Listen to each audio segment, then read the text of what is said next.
நேராக. இதில் கைக்கு கவனமாக இருக்கணும். இந்த ஒரு வேகத்தடையை தாண்டிட்டு நம்ம செகண்டுக்கு ட்ரை பண்ணலாம். ஓகேவா? இப்போ ஆக்சிலேட்டர் கொடுங்க. போகலாம்.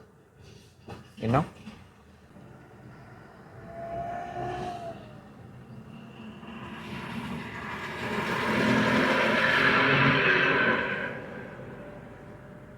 இன்னும் கொஞ்சம் ஸ்பீடு தேவை. அதே மாதிரி முன்னாடி போகிற இந்த மாதிரி காலேஜ் பஸ்ஸு, ஸ்கூல் பஸ் போகுதுன்னா திடீர்னு ஸ்டாப்பிங்கில் நிப்பாட்டுவாங்க. அதையும் கொஞ்சம் கவனிச்சுக்கணும். நெக்ஸ்ட் தேர்ட், தைரியமாக பண்ணுங்க. ரொம்ப யோசிக்கிறதுக்கு ஒன்றுமே கிடையாது. நம்ம டெய்லியும் செய்கிறது தான். Just step. வெறும் அவரை கொஞ்சம் தூரம் போக விட்டுட்டு